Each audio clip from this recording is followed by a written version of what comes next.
Il y a bien longtemps, dans le paisible village de Bakoro, une jeune fille du nom de Nafiya vit le jour.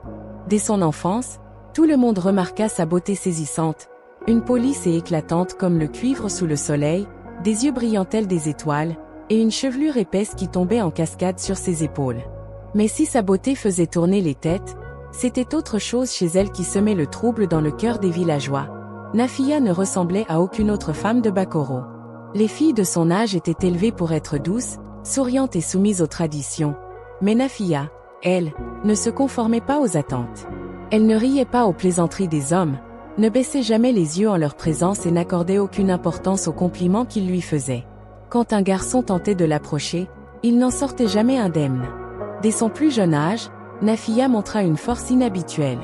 Un jour, alors qu'elle n'avait que 10 ans, un adolescent du village, persuadé qu'il pouvait la dompter, s'était amusé à lui tirer les cheveux. Nafiya ne réfléchit pas une seconde avant de riposter. D'un coup de poing fulgurant, elle l'envoya rouler au sol. Le garçon, la lèvre en sang, courut se plaindre à son père. Mais au lieu de la réprimander, la mère de Nafiya se contenta de hausser les épaules et de dire « Il n'avait qu'à la laisser tranquille ». Les années passèrent, et la réputation de Nafiya ne fit que grandir. Les hommes, d'abord curieux de cette femme au regard de braise, finirent par la craindre. Elle était une énigme, une force de la nature qui ne laissait personne indifférent. Un matin, alors que le soleil dorait la terre de Bakoro, Nafiya se rendit au marché pour acheter des provisions.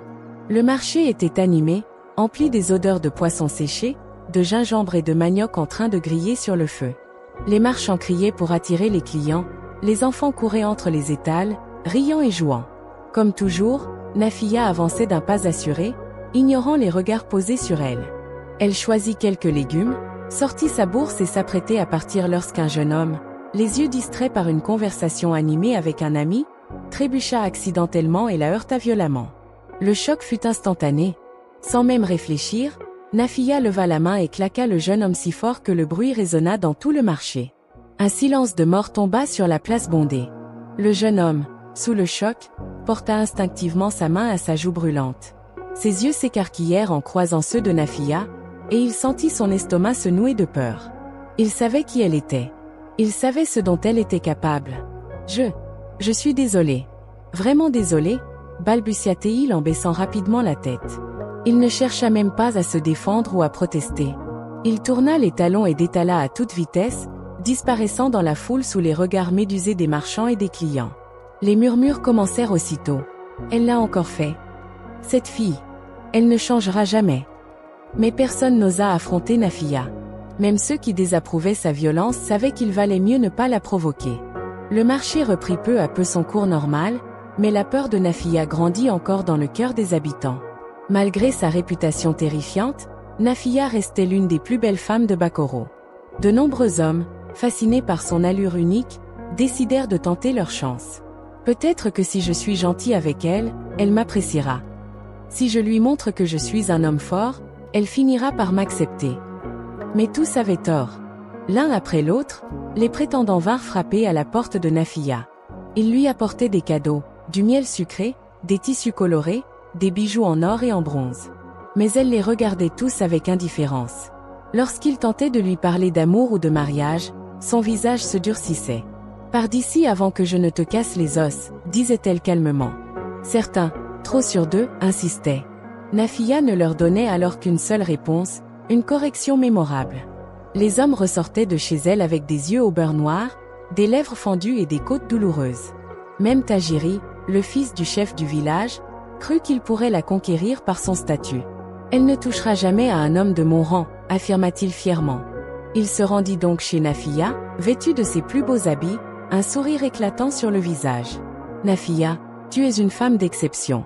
Tu devrais te sentir honorée que je veuille faire de toi ma femme. » Nafiya leva les yeux vers lui, impassible. « Je ne veux pas être ta femme, » répondit-elle. « Ne sois pas stupide, toutes les femmes du village rêveraient d'être à ta place. » Tajiri s'approcha, posant la main sur son épaule comme pour affirmer son autorité.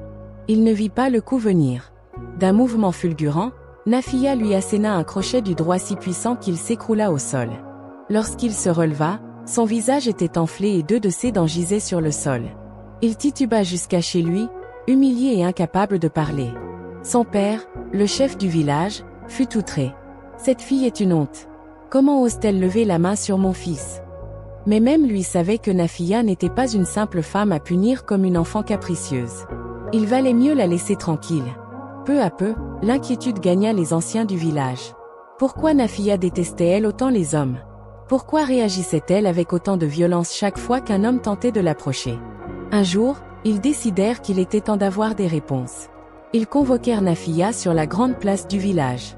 Hommes, femmes et enfants s'étaient rassemblés pour assister à cette rencontre. L'air était lourd de tension. Nafiya arriva, droite et fière, sans montrer la moindre peur. Ses yeux balayèrent la foule, défiant quiconque oserait la juger. Un des anciens, assis en cercle avec les autres sages du village, prit la parole. Nafiya, nous avons tous entendu parler de ta force. Nous avons tous vu de nos yeux comment tu repousses ceux qui t'approchent. Mais dis-nous, pourquoi? Pourquoi refuses-tu tout homme qui tente de t'aimer? Nafiya resta silencieuse. Un autre ancien insista. Qu'est-ce qui te pousse à réagir ainsi?